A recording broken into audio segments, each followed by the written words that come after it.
En el teórico anterior fue que vieron clasificación de enfermedades periodontales.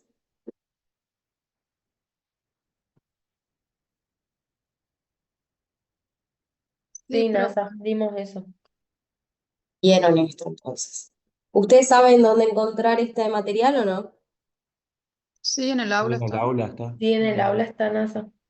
Perfecto. En el caso de que un día no puedan ingresar al aula, este material se encuentra disponible en la página de la Asociación de la Sociedad Argentina de Periodoncia, ¿sí?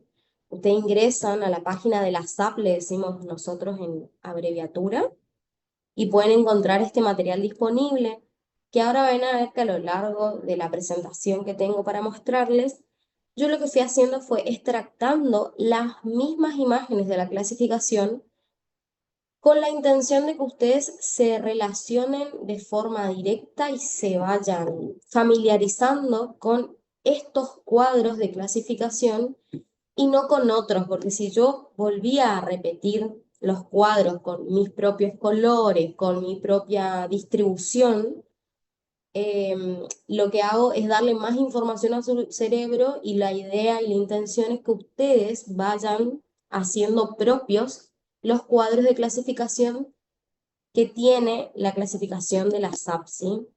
Esta clasificación que nos brinda la página de la Sociedad Argentina de Periodoncia es nada más que una traducción, un resumen, como dice acá, del, del tratado del tratado de la Asociación eh, Internacional de Periodoncia, que van a ser las europeas y la americana, en conjunto con todas las sociedades de periodoncia a nivel mundial. Todos ellos elaboraron un material en inglés y dado que era en inglés, la Sociedad Argentina de Periodoncia lo tradujo al español y hizo un pequeño resumen con algunas aclaraciones. Esas aclaraciones nos permiten entender el límite entre un diagnóstico y otro diagnóstico, ¿sí? Pero bueno, vamos de a poquito porque sé que este tema por ahí es un poco complejo y que no les había quedado tan claro. En principio vamos a ubicar el tema que nos toca dar hoy dentro de esta clasificación. Y acá van a ver, esta es la clasificación general de enfermedades y alteraciones periodontales y periimplantares, y van a ver que tiene un primer cuadro, esta porción de arriba, que dice enfermedades y alteraciones periodontales, y lo divide en tres categorías: salud periodontal y enfermedades y alteraciones gingivales. Acá va a estar principalmente nuestro tema de hoy, que es gingivitis inducida por biofilm y enfermedades gingivales no inducidas por biofilm.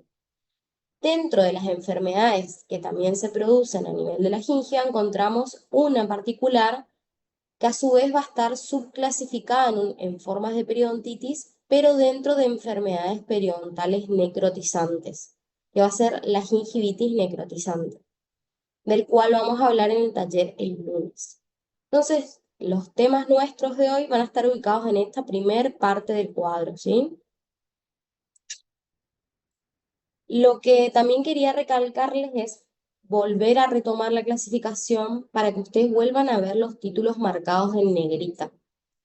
Y ahí pueden ver que tienen enfermedades y alteraciones periodontales y enfermedades y alteraciones perimplantares. Dividen dos grandes grupos y dentro del grupo de alteraciones periodontales divide a su vez en estado de salud y enfermedad gingival, periodontitis y otras alteraciones. Entonces tenemos salud y gingivitis por un lado, por el otro lado periodontitis y formas de periodontitis, y por el otro tenemos todas las otras alteraciones que afectan a la encía, pero que no están relacionadas a la enfermedad gingival directamente.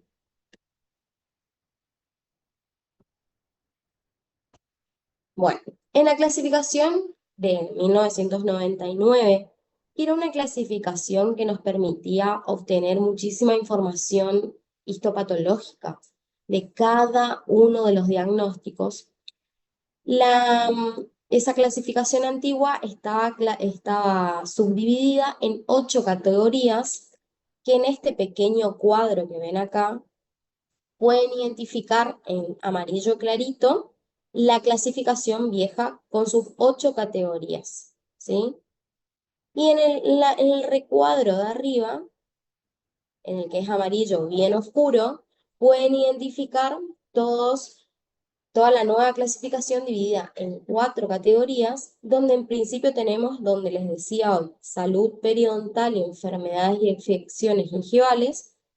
Tenemos las periodontitis, por otro lado, tenemos las otras condiciones que afectan al periodonto que no son gingivitis ni periodontitis, y las enfermedades y afecciones periimplantares que estaban en la segunda subcategoría grande, ¿sí? Esta es la nueva clasificación, lo que se encuentra en amarillo bien oscuro. Esta es la vieja clasificación que tenía 8 categorías para clasificar todas las enfermedades. Ahora, ¿cómo se relacionan la vieja clasificación con la nueva clasificación? Simplemente las agrupan a las enfermedades de diferente modo. No es que se hayan hecho enormes descubrimientos, sino que han encontrado una manera de clasificarlas para poder darle tratamiento, solamente para eso. Por eso se ha cambiado la clasificación que les habrán explicado en la clase anterior, que se clasifica, por ejemplo, la periodontitis por estadios, simplemente para poder determinar una guía de pasos o un protocolo a seguir según el estadio en el que se encuentra el paciente a tratar. ¿Sí? Es más que nada darle un nombre y apellido a la enfermedad para direccionar el tratamiento. En eso se basa la nueva clasificación. Además de que esa nueva clasificación suma nuevos aspectos sobre los cuales antes teníamos un poco menos de conocimiento. Y eso tiene que ver con las afecciones y enfermedades perimplantarias. También esta nueva clasificación suma la clasificación de recesiones gingivales que toma la de Cairo. Pero bueno, eso no es relevante para el tema de hoy, solamente querían que vean que en relación a las dos clasificaciones, y hago esta relación de las dos clasificaciones porque creo que ustedes las estudiaron así en patología, sáquenme de la duda. ¿La estudiaron con la nueva o con la vieja clasificación? Con la vieja, ¿no? La vieja. ¿Y alguien se acuerda más o menos cómo era esa clasificación vieja?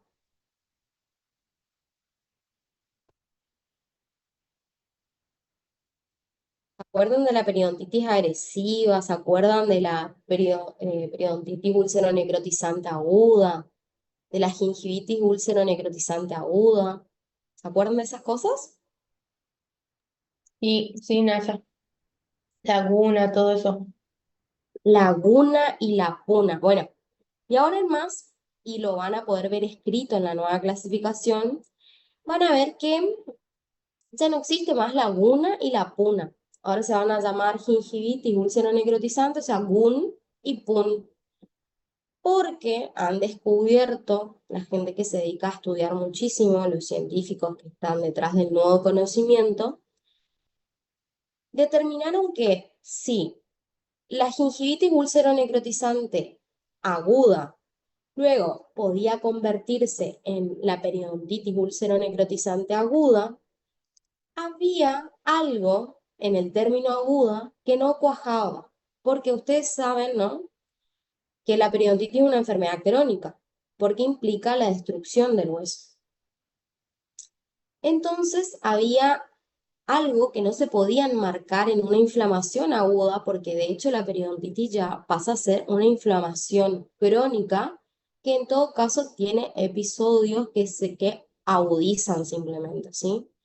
Entonces empezaron a debatir entre todos los científicos y llegaron al acuerdo de que no, el cuadro histopatológico de la periodontitis úlcero necrotizante se componía de un cuadro patológico que en principio era una periodontitis crónica y que en muchos casos se agudizaba con el mismo componente bacteriano de la gingivitis úlcero necrotizante.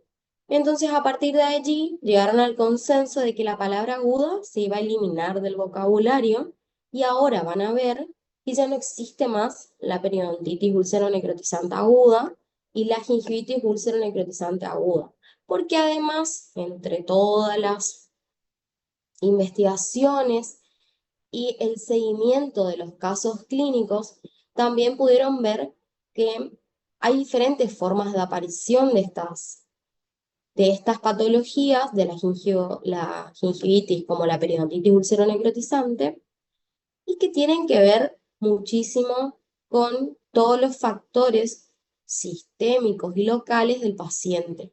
Pero, ¿qué tienen en común la gingivitis úlcero-necrotizante con la periodontitis úlcero-necrotizante? Generan el mismo cuadro clínico abarcando diferentes regiones o extensiones de la encía y del sistema de inserción de la pieza dentaria. Pero la forma de manifestación, lo que nosotros vamos a ver en el paciente, se presenta del mismo modo. Este tema de la periodontitis, la gingivitis úlcero-necrotizante lo vamos a ver lunes con agrandamientos gingivales. Pero quiero que lo vayan pensando de modo que les vayan quedando estas ideas, porque suelen ser preguntas de parcial, de cuáles son las diferencias de la nueva clasificación con la vieja clasificación. Una es que ya no tenemos gingivitis úlcero-necrotizante aguda ni periodontitis úlcero-necrotizante aguda. Lo otro que desaparece en la nueva clasificación es este término que ven acá, periodontitis agresiva. ¿Alguno de ustedes sabe cómo se denomina actualmente esta periodontitis? Este patrón de periodontitis.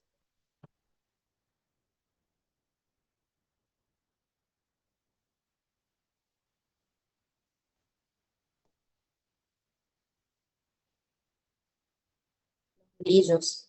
Ya sé que es temprano, es viernes, pero no se les ocurre cómo se llama ahora. Lo tuvieron que haber visto en la clasificación. La periodontitis, según su extensión, puede ser ¿La con grados? ¿O de qué? No entiendo nada.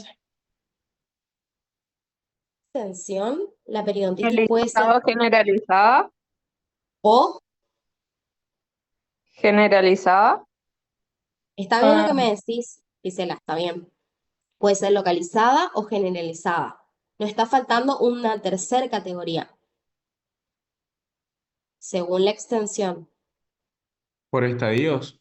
Bueno, Por estadios está bien, pero eso tiene que ver con justamente determinar el avance de la periodontitis, no la clasificación por extensión. Esto se pone difícil, chicos, porque son muchos cuadros para clasificar todas las enfermedades que aparecen y todas las alteraciones que aparecen a nivel de la encía y el periodonto en general. Entonces, van a tener que familiarizarse con muchos nombres y muchos cuadros. Son muchos cuadros, por eso yo les estoy poniendo acá y por eso estoy retomando este tema porque me parece súper importante.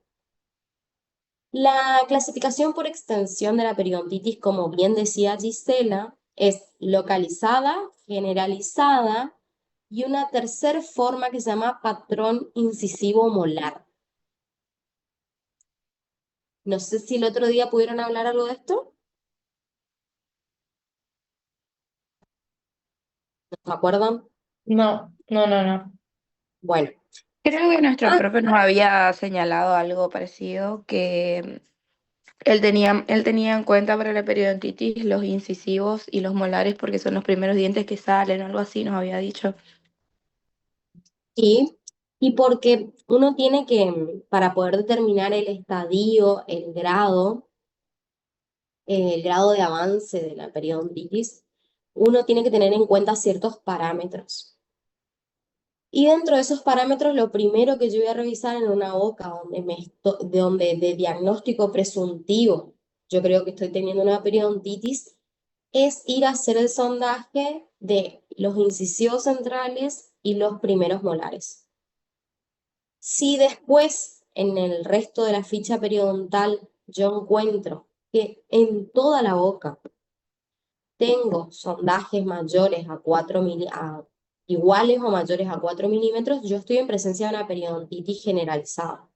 Pero si yo solo encuentro sondajes mayores a 4 milímetros en el incisivo central y en el molar, y yo probablemente esté en presencia de una periodontitis de patrón incisivo molar. La periodontitis localizada implica que varias piezas de continuo tengan periodontitis, es decir, bolsas periodontales mayores a 4 milímetros, y para que una periodontitis esté activa tenemos que tener sangrado del sondaje, y es localizada cuando 2 o 3 piezas dentarias continuas tienen periodontitis, pero esta cantidad de piezas dentarias no excede a un número total en la boca. Y es generalizada cuando se presenta en la gran mayoría de las piezas dentarias de la boca. Ahora, cuando solo se presenta en incisivo central y primer molar, estamos en presencia del patrón incisivo molar, que tiene determinantes especiales para que se produzca la enfermedad, sobre todo un grupo de bacterias y sobre todo una bacteria que se encontró en todos los estudios que se hicieron, que es el Agregatibacter actinomycetem comitans. Yo no sé si ustedes se acuerdan de esa hermosa bacteria, Sí, no sé. pero es la principal causal de lo que antes se llamaba periodontitis agresiva y que en esta nueva clasificación pasa a llamarse periodontitis de patrón incisivo molar. ¿Por qué se llamaba agresiva? Porque se solía encontrar en pacientes jóvenes de aproximadamente 20, 30 años con una pérdida ósea que tuvo un grado de avance rápido. Vieron que el otro día, creo que esto me lo habían comentado, el doctor Vergés les estuvo explicando cómo obtener el grado de avance según la pérdida ósea que nos da el grado de avance en forma indirecta. Y era midiendo la pérdida ósea teniendo como, eh, teniendo como dato la edad del paciente. Porque estoy tratando todo para que entiendan, y si no me están casando, ustedes díganme, porque yo estoy acá para tratar de que ustedes asimilen esto. Porque esto solo lo pueden leer en su casa, tranquilos, y solo lo van a poder leer siempre. Lo único que yo tengo que hacer es tratar de generarle una manera de aliviarles el contenido y que ustedes vayan entendiendo. Resulta que hay una forma de determinar la pérdida ósea indirecta, que es cuando yo hago una radiografía de la pieza dentaria con mayor pérdida ósea de la boca y pónganle, me da una profundidad de 9 milímetros. Pero mi paciente tiene 70 años, o sea, perdió esos 9 milímetros a lo largo de toda su vida. Así que, en general, lo que me está indicando la pérdida ósea es que fue un proceso crónico en el tiempo y que el paciente probablemente porta la enfermedad periodontal de hace muchísimos años.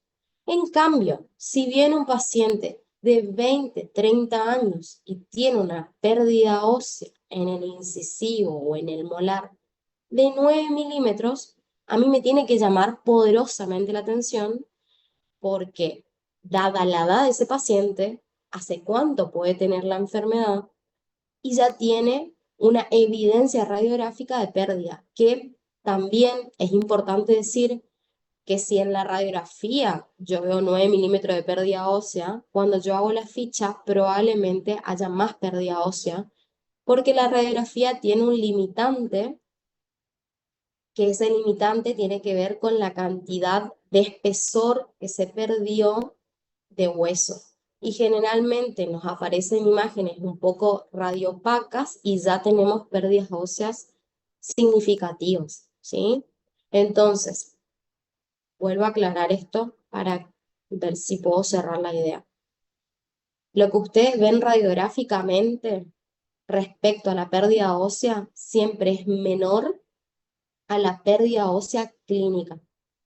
Dato 1. Dato 2. Si yo tengo una pérdida ósea importante en un paciente, en una bolsa periodontal, y mi paciente es joven, me tiene que llamar la atención porque quiere decir que ese proceso de periodontitis tiene un avance rápido, ¿ok? En cambio, si mi paciente es un adulto mayor y tiene una pérdida de 9 milímetros en alguna localización de la boca, y generalmente voy a pensar que fue un proceso crónico que convive con la enfermedad hace muchísimos años. Pero todo esto yo lo voy a corroborar a través de múltiples preguntas en la anamnesis, chicos. Y acá de vuelta me detengo porque el otro día hablaba con mis alumnos, solamente voy a quemar a mis alumnos, y al mirar el procedimiento que iban a realizar en el día, siempre notamos que la historia clínica no está del todo completa. Y quiero hacerme hincapié o detenerme acá en que la tienen que completar, porque ustedes tienen que preguntarle de todo al paciente. Tienen que preguntarle absolutamente todo. Cuanta más información recaben del paciente, mejor van a orientar su diagnóstico. Y si ustedes llegan al diagnóstico con las guías de protocolos de tratamiento que existen hoy y que están disponibles en Internet, ustedes van a saber qué hacer con cada paciente.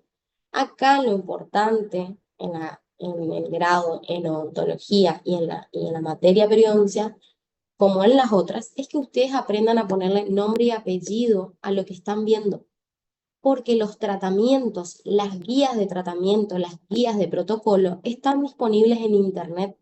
Ustedes lo que tienen que saber es qué es lo que están teniendo en su paciente, porque lo demás está todo constantemente en estudio y todo el tiempo están publicando.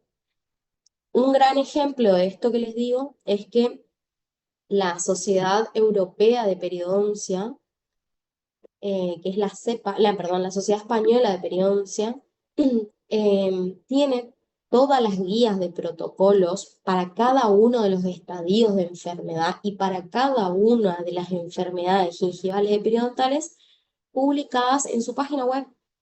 O sea que, si ustedes saben lo que su paciente tiene, correctamente lo que su paciente tiene, ustedes van a saber qué hacer, cómo hacer y cuándo hacer. Hasta les dice cuándo deben hacer el control de lo que realizaron.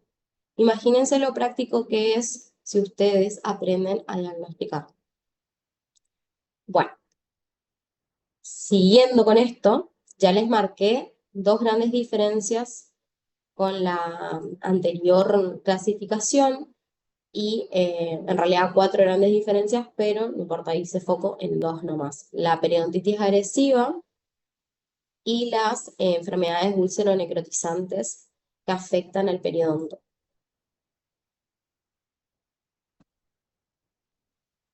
Para empezar a hablar de gingivitis, vamos a hablar de la primer parte de la clasificación de enfermedades periodontales y alteraciones gingivales, que nos va a hablar del concepto de salud y enfermedades y alteraciones gingivales.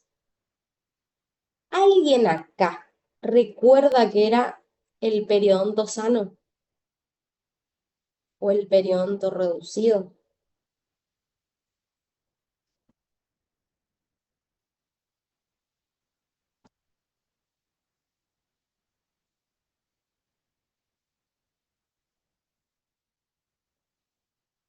¿Qué es la salud prístina?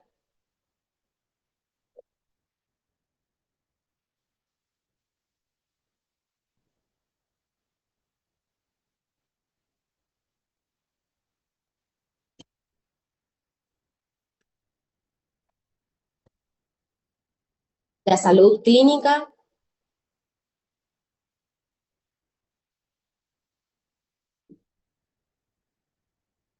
sí.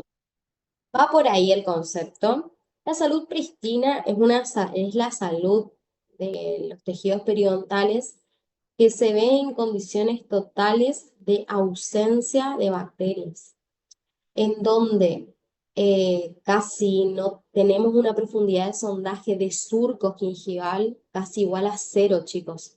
Porque al no haber ninguna bacteria en el surco gingival, el organismo no está en constante guerra con las bacterias, por lo tanto produce menos líquido crevicular y logra un menor infiltrado inflamatorio a nivel del epitelio de unión. Entonces, esto hace que se reduzca el surco gingival. Ay, disculpe, me voy a morir de la tos. Me tomo un mate y sigo. Entonces, básicamente, la salud pristina sería un completo estado de salud donde el surco gingival es casi o igual a una profundidad de 0. Pero nosotros, en la boca de los pacientes, casi siempre encontramos en realidad un estado de salud gingival que no es salud pristina, con profundidades de sondaje de 1 a 3 milímetros, que lo consideramos sano en la medida que no haya sangrado de sondaje. ¿Se acuerdan cuánto sangrado de sondaje tiene que haber para que nosotros tengamos un concepto de gingivitis? Más del 10%. Perfecto, Lucía. Más del 10% de los sitios sondados. Les pregunto, ¿cuántos sitios por pieza dentarias ustedes le realizan sondaje? 4. 6. 6. Perfecto, Vivi. Son 6 sitios por cada pieza dentaria, porque ustedes hacen sondaje por vestibular de 3 lugares, mesial, distal y central vestibular, digamos. Y a su vez hacen por palatino lingual en distal mesial y central, ¿sí? Entonces son 6 sitios por cada diente que está presente en la boca. Entonces, yo tengo que multiplicar y dividir para sacar el porcentaje. Recuerden eso. No es 10 lugares, no es 10 dientes, es 10% de los sitios. Y presten atención a esto porque estas seguro van a ser las opciones del parcial. Tienen que aprenderse bien los porcentajes, tienen que aprenderse bien las profundidades de sondaje que determinan un estado gingival, un estado periodontal o un estado de salud, ¿sí? Y bueno, sigo acá y me voy a quedar acá hasta que ustedes me puedan decir, porque van a ver en la primer parte de la clasificación acá, tenemos salud gingival y periodontal. La primera opción de salud gingival y periodontal es la salud clínica con un periodonto sano. ¿Qué es un periodonto sano?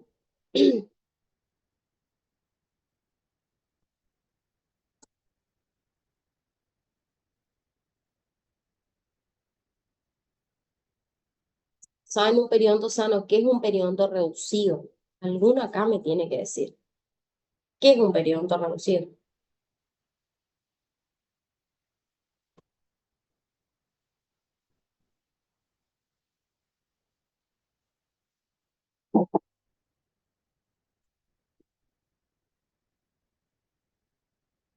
Va por ahí. Va por ahí, Diego.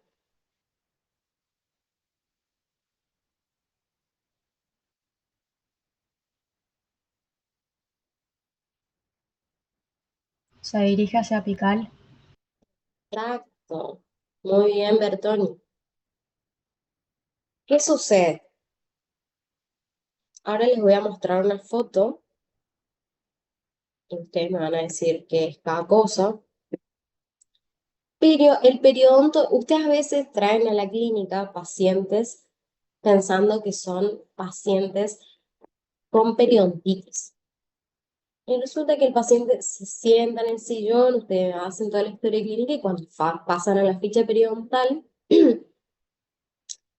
resulta que le hacen la ficha periodontal y como nosotros les estamos pidiendo profundidad de sondaje y sangrado de sondaje, resulta que no hay sangrado de sondaje o hay sangrado de sondaje solamente en algunos lugares de la boca muy puntuales.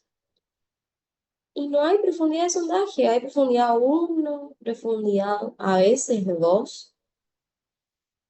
pero resulta que tiene toda la raíz al descubierto, tiene una porción de la raíz al descubierto, tiene lesiones de afracción y tiene una porción de la raíz al descubierto. Bueno, ¿qué sucede ahí? ¿Qué diagnóstico sería?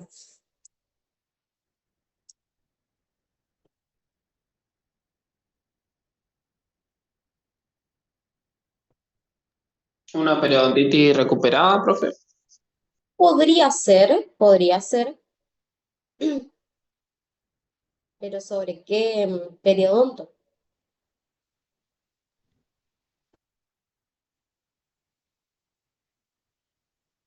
Periodonto reducido. Periodonto reducido, chicos.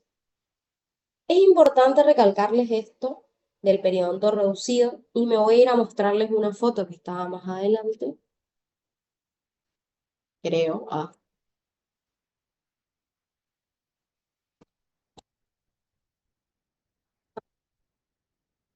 Espérenme un segundo.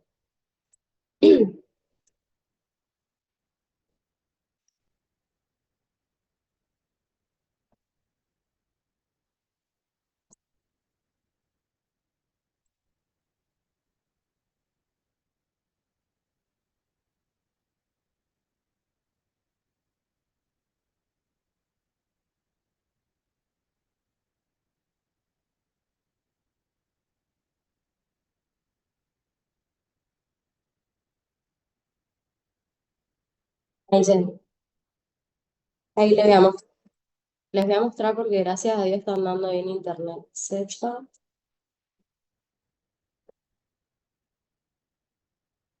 hay un manualcito de la Z que nos va a servir. Yo los tengo descargados acá.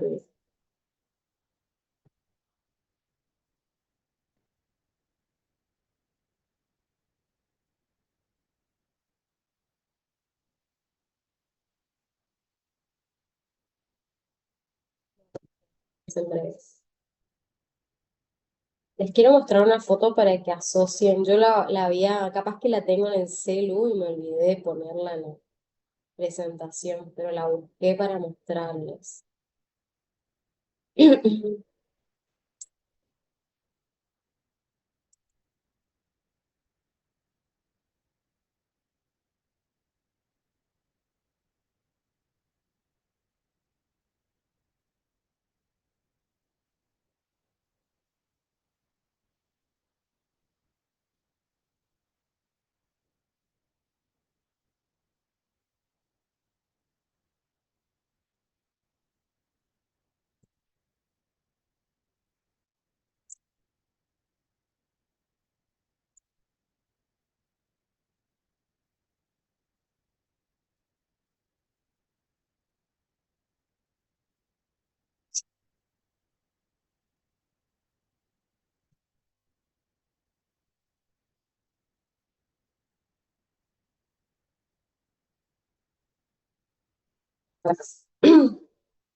Ustedes pueden ver la pantalla, ¿no? Todo lo que estoy haciendo.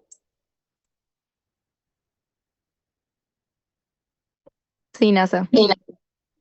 Bueno, van a mirar acá en el margen, porque no me está queriendo abrir, digamos.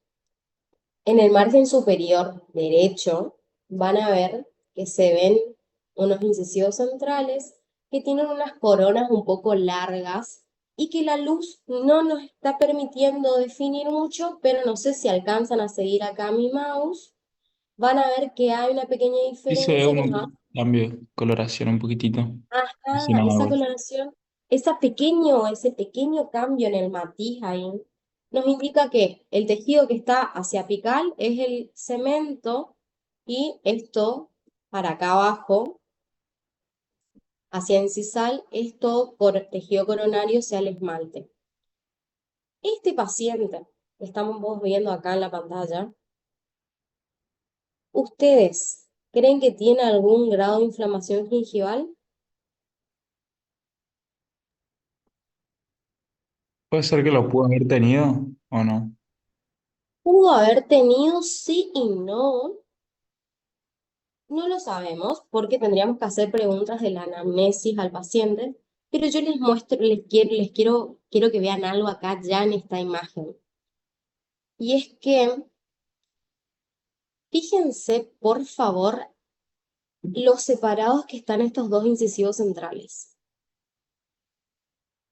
¿A usted les hace pensar que algo hace ahí que no se junten esos incisivos centrales?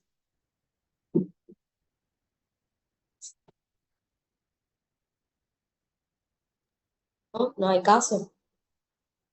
¿Qué podría hacer que esos dos incisivos centrales no pudieran aproximar sus espacios interproximales, sus puntos La de encía, contacto? por la encía, estaba muy agrandada. ¿O sigue estar andada? La Miren pérdida de Para mí no locomoción no esta está sé. fruta. agrandada, sino que se retrajo la encía. Vieron que no hay papila ahí, ¿no? Claro, sí, falta por la pila. No hay papila. ¿Y qué hay? Hay algo ahí voluminoso, pero que no les queda tan fácil a ustedes.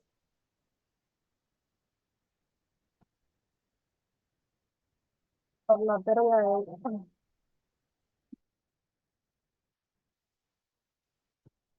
Bueno, les voy a marcar yo. ¿Cresta ósea, profe? Cosa es que la cresta ósea que tendría que estar acá, presente, que la cresta es la unión de las dos corticales vecinas formando una punta de hueso para formar la papila, en este caso no va a estar presente. Es una meseta ósea, que ustedes no la van a poder ver, pero yo sé que es una meseta. Les muestro con el mouse. Miren esto, por favor. ¿Qué es esto? ¿El frenillo? ¿El frenillo? El frenillo. Ese frenillo maldito que ven ahí es un frenillo de inserción baja que tiene una bandeleta fibrosa, es decir, que tiene millones de fibras colágenas que se insertaron muy inferiormente y probablemente la última parte de la inserción de este frenillo se encuentre por palatino de esos incisivos centrales. Ese frenillo fibroso impidió, por su inserción baja, que ahí se forme la cresta ósea y que se forme por ende la papila y determinó un hueso en meseta en donde él está inserto. Ese frenillo lingual tiene funciones directamente relacionadas con la movilidad del labio. Entonces, ese labio se fija mediante el frenillo a los tejidos blandos de alrededor de la boca. En este caso, esto no es una patología, chicos, sino que es una alteración, ¿sí? Está en la parte de la clasificación mucho más adelante, pero no me voy a abocar a eso. Yo lo único que quiero que ustedes vayan haciendo es el ejercicio de prestar atención a qué tiene cada paciente de raro. ¿Y para qué les dije todo esto del frenillo fibroso? ¿Ustedes ven biofilm en este paciente? No, No. No, ¿Y ustedes creen que con lo limpia que está esta boca, el paciente alguna vez tuvo gingivitis o periodontitis?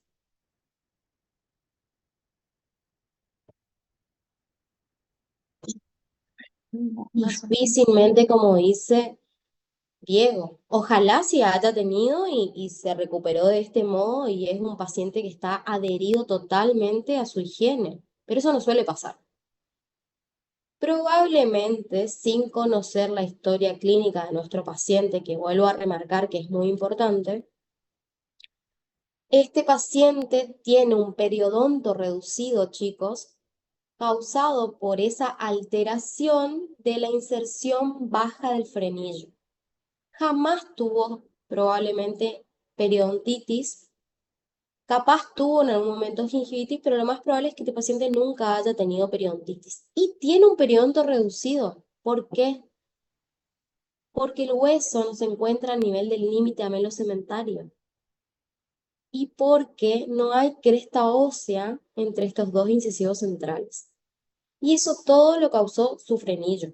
Y él tiene un periodonto reducido en este lugar, en este sector, no sabemos en el resto de la boca. Hay otros periodontos reducidos, por ejemplo, a ver si me abre esta imagen, chicos.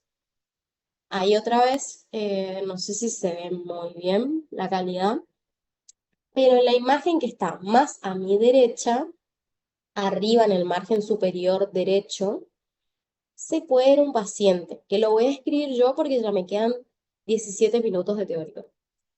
Este paciente que vemos acá tiene un montón de biofilm, también se ven acúmulos de, le digo yo, materia alba siempre que hablo con ustedes, porque hasta pareciera verse restos de comida o de acumulaciones de restos fermentados. Y se ve en algunas piezas dentarias, por ejemplo, acá en este incisivo lateral, se ve un halo inflamatorio que me indica a mí que este paciente sí tiene una periodontitis. Tiene una periodontitis y tiene un periodonto reducido. Ambas cosas, probablemente uno producto de la otra. Y hay algo más que se puede producir en la boca, que por eso tienen que aprender a leer el periodonto reducido, es que muchas veces los pacientes que tienen sobrecargas oclusales, a ver si encuentro un paciente,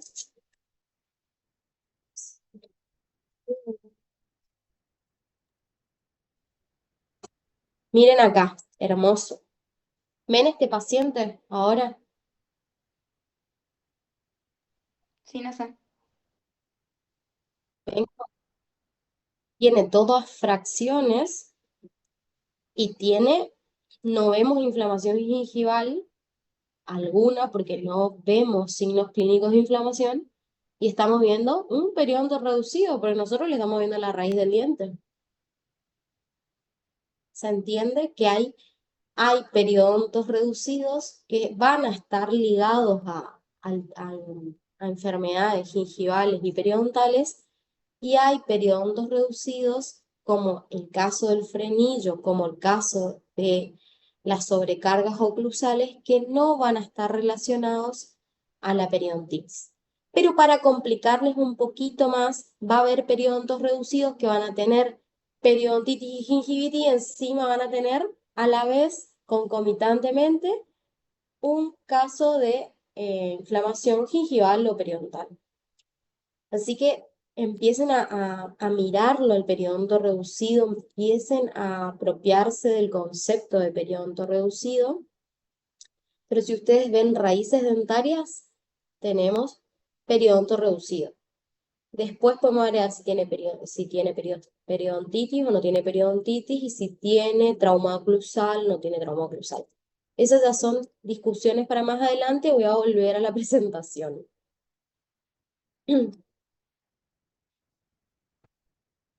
Tengo muchas diapos para mostrarles.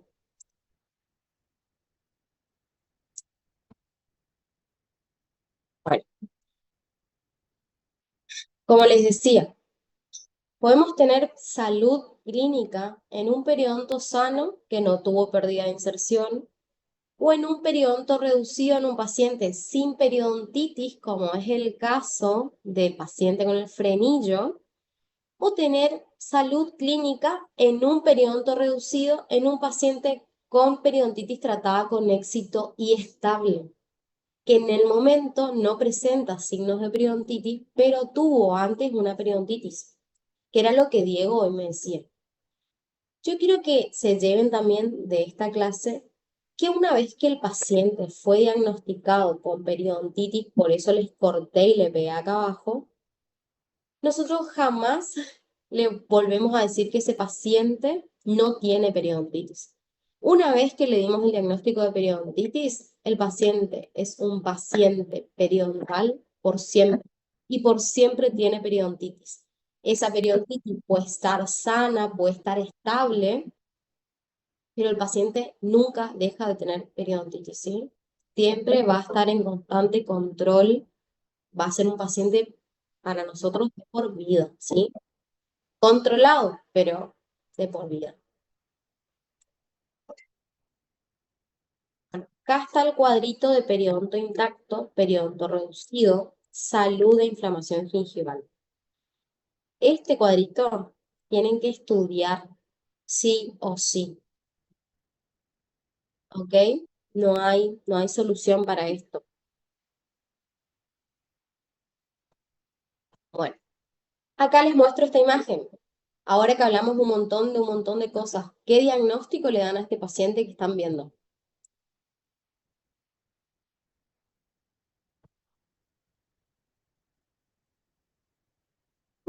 Diagnóstico, díganme, inventen. Periodontitis. Periodontitis, ¿quién da más?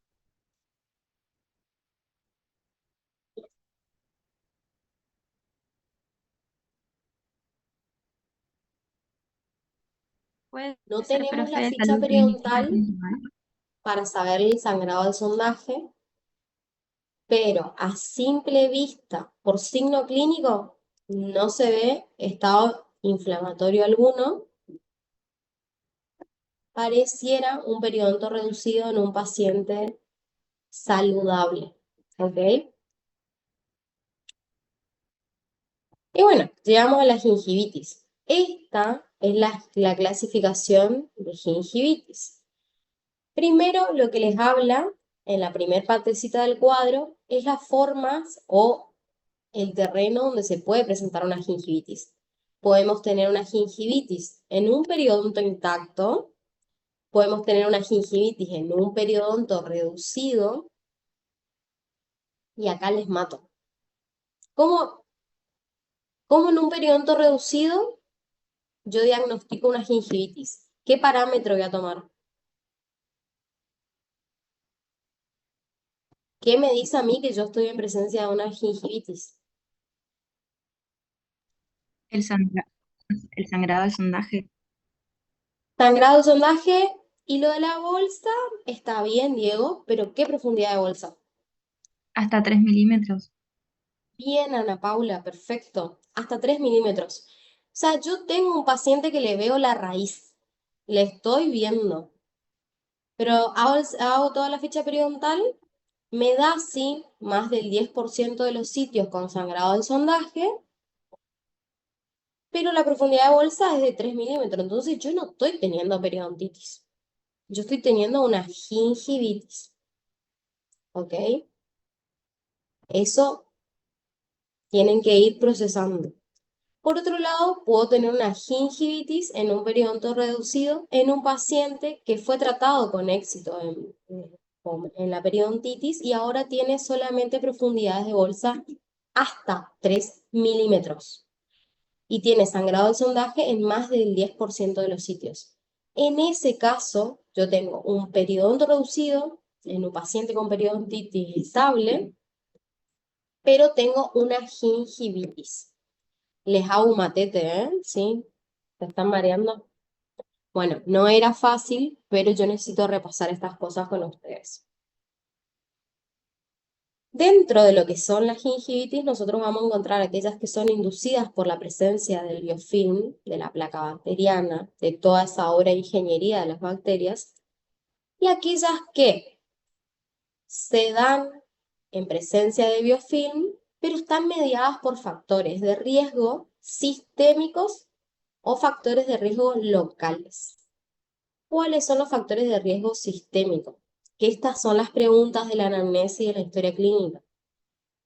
¿Usted fuma? ¿Cuántos cigarrillos por día? Y si fuma más de cuántos cigarrillos, a mí me tiene que preocupar. Más de 10 cigarrillos. Bien, Marcos, perfecto. Más de 10 cigarrillos por día. Más de 10 cigarrillos por día me está indicando a mí que ese humo del tabaco lo que va a generar es interponerse o obstaculizar el proceso de cicatrización. Por lo tanto, yo siempre voy a tener en cuenta que mi tratamiento se va a prolongar en el tiempo, porque yo le puedo decir al paciente, deja de fumar, pero difícilmente nos hagan caso más a nosotros que a la nicotina, ¿ok?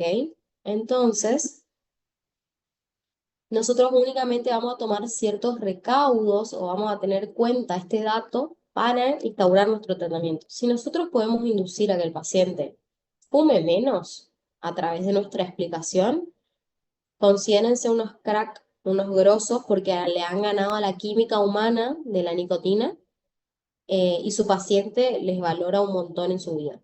Pero eso no suele pasar, entonces este es un parámetro para tener en cuenta. Si el paciente tiene hiperglucemia, ¿qué paciente tiene hiperglucemia? El paciente Diabético. diabético. Y acá también hay una glucemia que me da más miedo que otra. ¿Qué hiperglucemia? ¿Qué valor?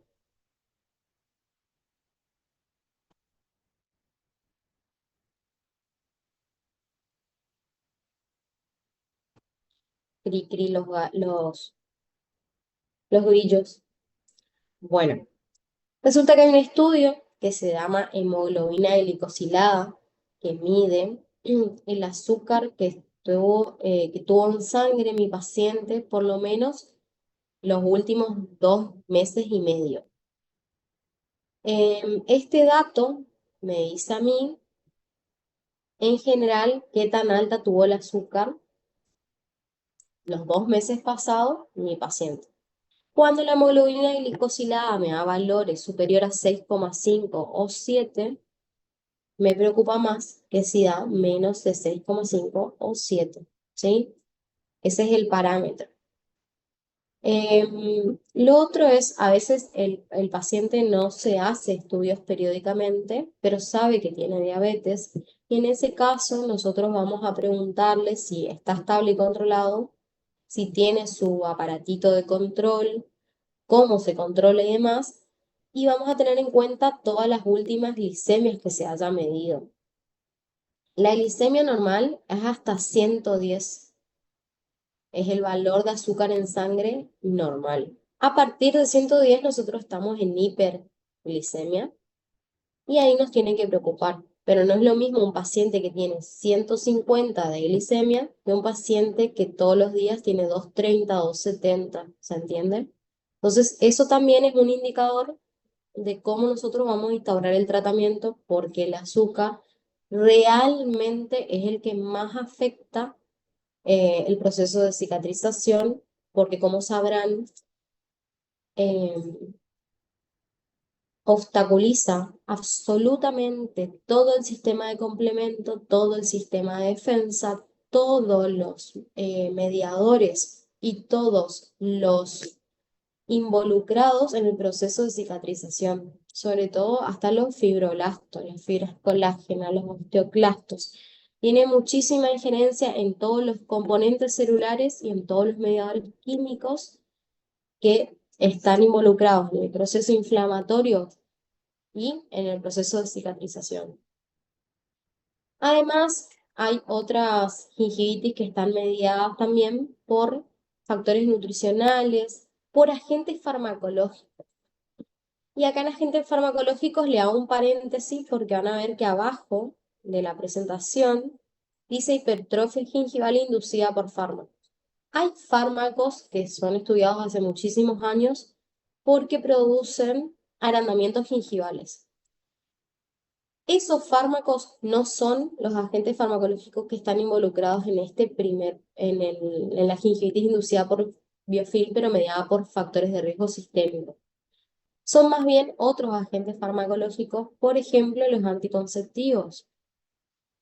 ¿Por qué los anticonceptivos? No es que el anticonceptivo produzca gingivitis, no.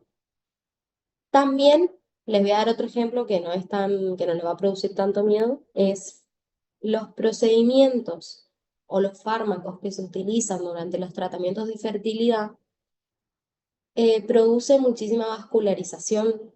Esa producción de vascularización o inducción a la vascularización en la presencia de placa bacteriana generan gingivitis un poco más explosivas en la boca de nuestras pacientes. Entonces es un dato a tener en cuenta. Son fármacos que por algún u otro motivo van a generar una aparición de una gingivitis a veces más explosiva.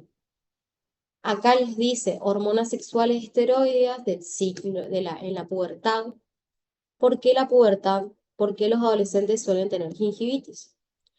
Porque cuando ellos están en la adolescencia, su hipófisis recién empieza a regular tanto la producción de testosterona como los ciclos menstruales de la mujer. Y sucede mucho que tiene muchos desequilibrios, porque vieron que el organismo tiene sistemas de retroalimentación positiva y negativa mediante los cuales se regula. Esos ciclos en la adolescencia recién se están acomodando.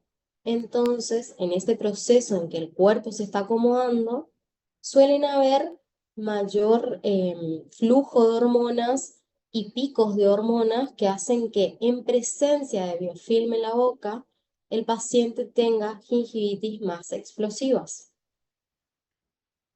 En el embarazo sucede lo mismo. La paciente embarazada tiene, ustedes ya habrán visto un fármaco que el segundo trimestre de gestación es un trimestre más estable para la paciente embarazada porque justamente se ha producido una meseta de hormonas en donde el cuerpo se acomoda. Luego se vuelve a desacomodar en el tercer trimestre próximo al parto. Por lo tanto, las pacientes embarazadas suelen presentar gingivitis.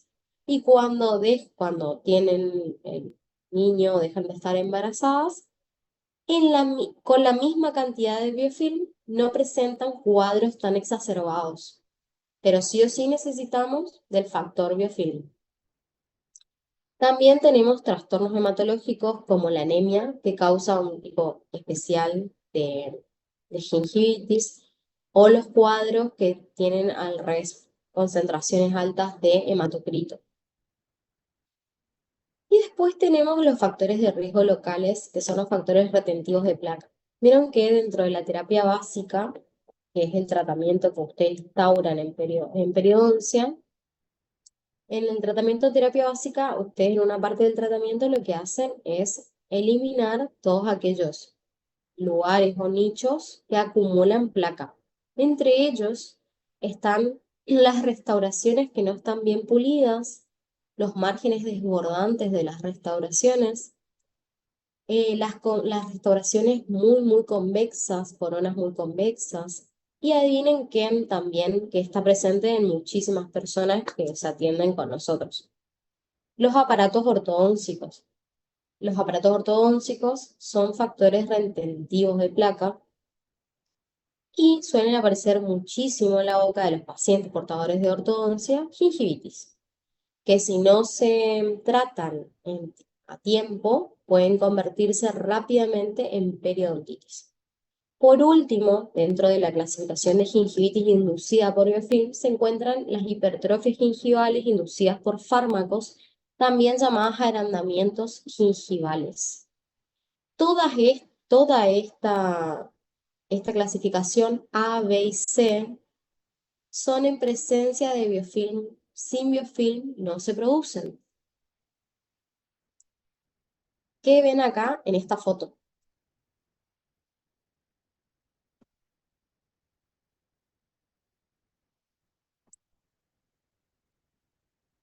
Silencio en la sala.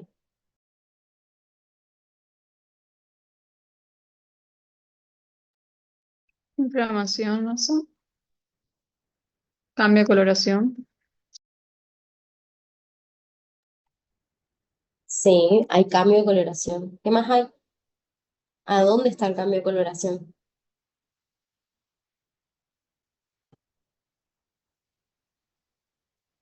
La libre.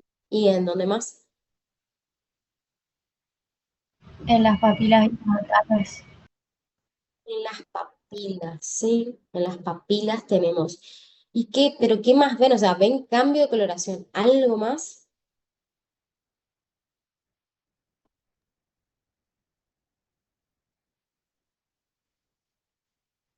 Puede ser sangre. Brillante. Esa palabra me gusta, brillante. Sí, pareciera que quizás ya le habían hecho sondaje y hay unos lugares donde hay, pareciera una colección de sangrado, sí. Bueno, paso a la siguiente. Igual ya los tengo que liberar. ¿Qué signos clínicos van a ver ustedes en la gingivitis? El cambio en la coloración. Miren, esta foto está en blanco y negro a propósito. ¿Qué ven ustedes en la foto que no tiene que ver con la coloración? Acumulación de placa, agrandamiento de las encías, de las papilas. Perfecto, hay un cambio en el tamaño. ¿No ven ese brillo ahí? Parece como si estuviera edematosa las papilas, ¿o Sí, no? está edematosa. Perfecto, edematosa, está súper edematosa también. ¿Qué más ven? Puede ser un cambio de textura también, ¿no? Sí, por eso vemos el brillo. El brillo en la foto lo ven por el cambio de textura. La encía, cuando está seca, cuando nosotros secamos con la jeringa triple, no brilla. Simplemente, no es opaca tampoco, pero no brilla. Cuando la encía se inflama, se expande, se hincha por toda esa ingurgitación capilar, por todas esos mediadores celulares que se liberaron, por todas esas células de defensa que vinieron al tejido conjuntivo de la encía y resulta que no entran, están todos encimados. Al estar todos encimados, llevan al máximo de ancho a la encía y estiran todo el epitelio. Y ese epitelio al estar estirado, brilla, está brillante, porque está en su máximo contorno, en su máximo nivel de estiramiento, ¿sí? Por eso brilla. Además de eso, acá se aprecia en esta foto, que ahí paso a la siguiente, se ve perfectamente, chicos. Miren ahora la foto original. Ustedes miren cómo se ven las papilas acá inferiores, con un cambio en la forma, un cambio en el contorno. Porque ¿cómo son las papilas? Las papilas terminan en filo de cuchillo. Y acá están globosas, deformadas, incluso fíjense que tienen hasta una forma realmente irregular, ¿sí? Mientras tanto, acá a nivel de premolares inferiores, fíjense cómo ya vuelve a tener casi filo de cuchillo. ¿Pueden apreciar todo esto que les estoy contando? Sí, doctora. ¿Ven el cambio de coloración? Es rojo.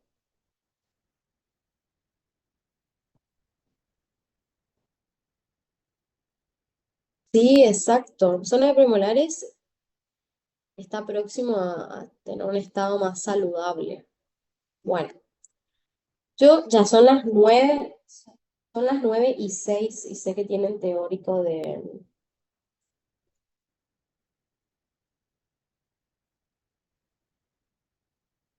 Claro, sí. Entonces tiene un factor local retentivo de placa. Les voy a cortar la clase acá, pero nos estamos viendo el lunes a las 19 horas para continuar. Lo que les voy a pedir, porque la idea es que ustedes vayan entendiendo el tema, es que le peguen una revisada a las primeras páginas de la clasificación de enfermedades y alteraciones periodontales, ¿sí? A la de la SAP, a la del aula, porque necesito que se apropien de esos conocimientos para que esto sea un ejercicio y ustedes lo entiendan y se apropien del conocimiento, ¿sí? Porque yo, para Lora, me encanta hacer Lora, pero la verdad que la idea es que ustedes puedan aprender, ¿sí? Y para eso tiene que haber intercambio, ¿sí? Porque fíjense, me quedé creo que en la diapositiva 10 de 20 y no pudimos avanzar más porque lento. Pero gracias a todos los chicos que están participando, em, porque la idea es que todos puedan participar y todos puedan entender, ¿ok? Nos estamos viendo el lunes que viene a las 19 horas para continuar esta clase.